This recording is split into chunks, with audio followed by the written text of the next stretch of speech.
Current বন্ধ করে রেখেছিল এবং প্রতিটি মানুষের মোবাইল ফোনের নেউটার বন্ধ রেখেছিল। যেভাবে নেউটার বন্ধ রেখেছিল 2024-এ এই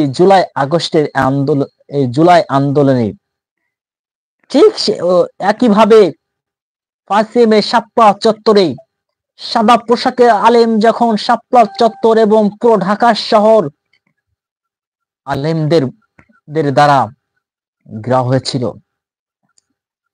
মে মাসের 1 এবং 2 এবং 3 এবং 4 তারিখে যখন হেফাজতে ইসলামের হাজার হাজার উলামায়ে কিরামদেরকে পুলিশ যখন গুলি করতেছিল এবং বলতেছিল তোমরা ঢাকা শহর ছেড়ে দাও, যত গুলি করছিল 5ই মে শাপলা চত্বরে ততই হাজার হাজার আলেম জড়ো হতেছিল। শেষ পর্যন্ত পুরো বাংলাদেশ থেকে সাদা পোশাকের আলেমগুলো হেফাজত ইসলামের সকল উলামায়ে কিরাম শাপলা চত্বরে মাঠে যখন উপস্থিত হইলেন, রাত সেখন 2:30, হঠাৎ করে পুরো ঢাকা শহরে কারেন্ট অফ হয়ে গেছিল এবং যখন কারেন্ট অফ হয়ে গেছিল তখন রাত 12:10, তখন হাতে যাদের মোবাইল ফোন ছিল তখন সকলে মোবাইল ফোনে জ্বালাইতেছিল। যখন মোবাইল ফোন জ্বালাইতে এক পর্যায়ে মোবাইল ফোনের চার্জ যখন শেষ হয়ে গেছে তখন রাত বাজে 2:30, তখন আতঙ্কভাবে ভারতের বিএসএফ এবং বাংলাদেশের র‍্যাব এবং প্রশাসন পুরো শাপলা চত্বর ঘিরে ফেলেছিল।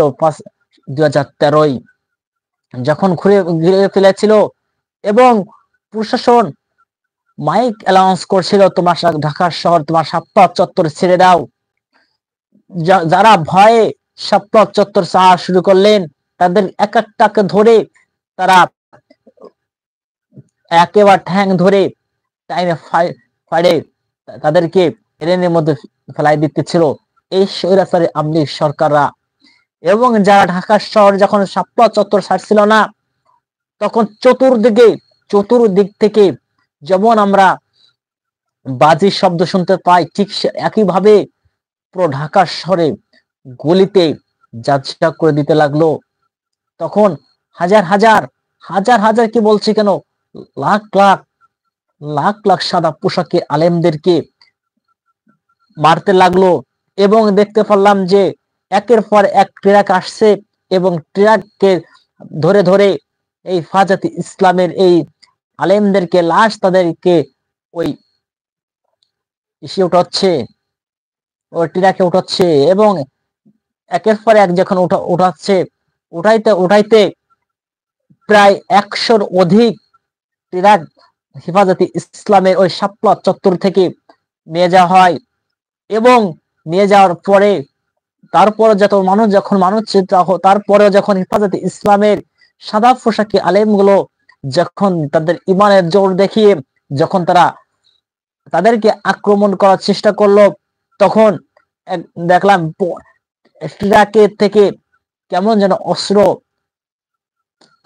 অস্ত্র তারা নামায় ব্রাশ ফায়ার করে গুলি শুরু করলেন। পুরো হেফাজতে ইসলাম শাপলা চত্বরটি রক্তে ছারখার হয়ে গেল। সেদিনের সেই দৃশ্যটা আজও চোখের সামনে ভাসে। যাদের মোবাইলে 5ই মে শাপলা চত্বরের ভিডিওগুলো পাওয়া গেছিল প্রত্যেককেই গ্রেফতার করা হয়েছিল এবং তাদের মোবাইল ফোন নিয়ে আসা হয়েছিল। সবার গাইড চেক করা হয়েছিল এবং ঢাকায় যারা স্থানীয় ব্যতীত যারা ছিল সকলে বাড়ি যে তাদের সকলের ফোনগুলো এই স্বৈরাচারী আওয়ামী লীগ সরকারের এই লোকজন তারা নিয়েছিল। যাদের মোবাইলে 5ই মে শাপলা চত্বরের একটি ফটো পেয়েছিল তাদেরকে পুলিশ গ্রেফতার করেছিল। এভাবে করে হাজার হাজার মানুষকে এই স্বৈরাচারী শেখ হাসিনার এই ফাসিদ